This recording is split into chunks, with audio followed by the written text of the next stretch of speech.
Welcome to another episode of the Untitled Legal Attempt. I am your host, George Chintankwa Malipilo. Today's landmark judgment is the case of Godwin Mumba versus Mary Mumba, a divorce matter that happened in the High Court of Zambia. The full citation is Godwin Mumba versus Mary Mumba 2009 HP A5. The matter or the issue at hand was which court in Zambia has the jurisdiction to dissolve a marriage solemnized under the Marriage Act Chapter 50. The brief facts of the case were that Mary Mumba had commenced a petition for divorce with the local court in Zambia against Godwin Mumba, the respondent. This was in May 2005 on the 12th date of that year. Now, the local court rendered judgment in favor of the petitioner, who was now the respondent before the matter in the High Court, awarding her a compensation of 3 million unrebased at the time, and they said it had to be paid in monthly installments of 70,000 kwacha. And the judgment was effected on the 30th of November 2005. Now, Godwin Mumba now became the applicant. He was very upset to say the compensation was too high. Guys, compensation yakosa. So he decided now to take the matter to the Subordinate Court of the First Class. Now, the Subordinate Court of the First Class ruled in favor of the respondent, stating that, hey, everything is fine. You gotta pay that money. Now, unhappy with that as well because it did not yield any success. After the 12th of June, which was the judgment of the Subordinate Court of the First Class, he then hit his sights for the High Court of Zambia and he filed a notice of appeal. Now, when the matter came before the High Court, his appeal grounds were the fact that, I'm not putting them in any particular order, but he stated that, look, the local court and the subordinate court of the first class had no jurisdiction whatsoever under the law. They had no authority.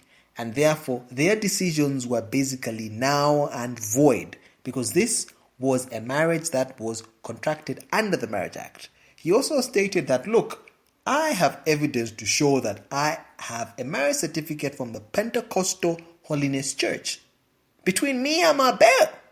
So therefore, the subordinate court erred in law and in fact. Now,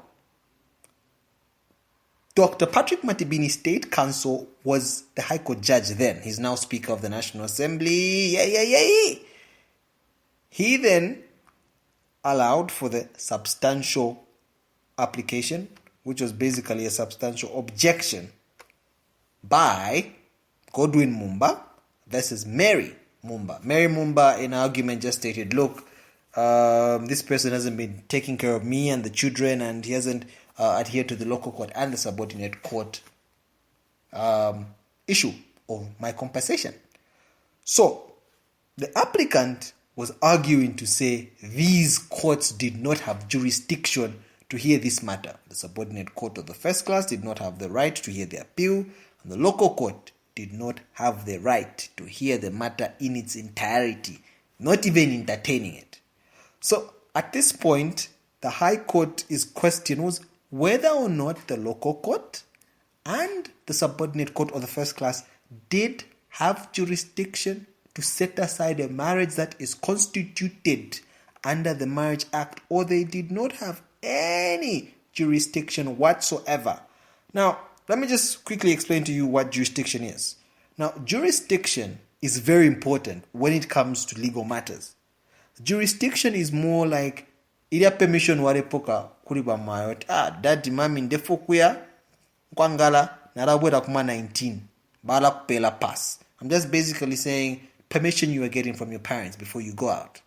Now, jurisdiction entails the limits to which a court will entertain a matter before it or have cognizance, have awareness, there's a matter before us, and also the fact that they will hear that matter and determine, and also the cause of action that is brought before that particular court. So jurisdiction in a nutshell is just the geographical area of operation, the type and the size of awards and penalties and the cases that the court or a particular court can entertain. And all these are provided for under an appropriate legislation, which clearly spells out what kinds of all things that a particular court can listen to. Remember, the Constitution creates all the courts.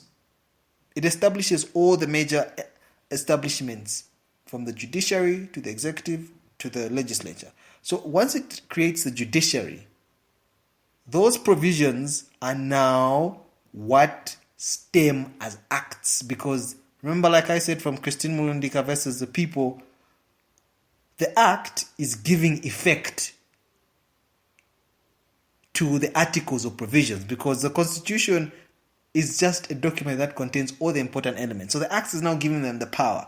So this power, it is giving them. Okay? So what power will this court have?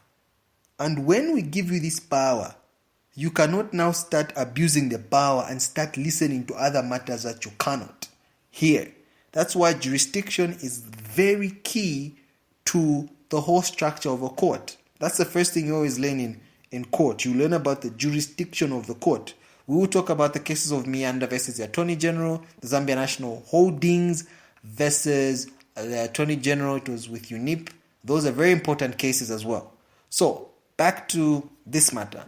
So they said, let's look at Section 8 of the Local Court Act, which talks about the matrimonial causes or the civil matters that it can hear pertaining to divorce. Does it also include that of dissolution of a marriage constituted under the Marriage Act? So when they looked at Section 8.1, they found that actually the only matrimonial causes act the local court can hear are ones that are based solely on African customary law and nothing else. So this therefore meant the local court had no power to listen to this matter that had been brought and even render the judgment, even have the parties even entertain that particular divorce petition, because it was not under African customary law that they were married. But the marriage certificate even said it. I had the marriage certificate from the Pentecostal Holiness Church. So therefore, whatever the High Court or whatever the local court did was null and void, and they squashed it. They then went on to also look at Section 20 of the Subordinate Court Act and said, what is the jurisdiction of this court? Can they hear matters pertaining to the aspect of the dissolution of a marriage that was constituted under the Marriage Act? And the answer was also no, it couldn't. There is a provision under Section 20 of this act that talks about the fact that the subordinate court of the first class shall not have jurisdiction in or cognizance of any suit or matter of the nature following. That is to say, where the validity or the dissolution of any marriage is in question. So this also meant that the subordinate court of the first class had no jurisdiction whatsoever to determine the dissolution of a marriage contracted under the Marriage Act. So both these courts, therefore, under the law, were prohibited. Their geographical area, scope, relief, and the parties they could entertain were limited, and they excluded those of a marriage aspect.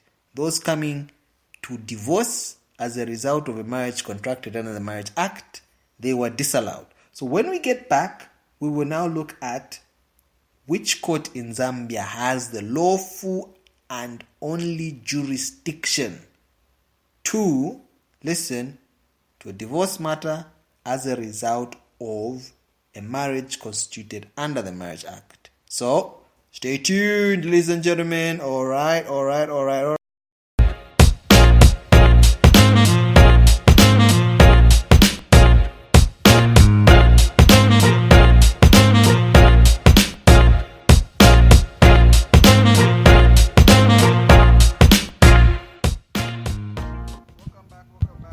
Welcome to case in hand. So, Dr. Patrick Matibini, State Counsel, then stated that the only court that has jurisdiction to determine cases arising from marriage under the Marriage Act was the High Court of Zambia. So, meaning the High Court of Zambia is the only court that will adjudicate on matters pertaining to a divorce or the validity of a marriage. Okay? So he said that the High Court was given authority from the Matrimonial Causes Act. Now, Section 4 is clear because Section 4 of the Matrimonial Causes Act talks about the fact that the High Court has jurisdiction in matrimonial causes. Now, the Act defines matrimonial causes. Allow me to go to the Act and see if I can find the definition of matrimonial causes.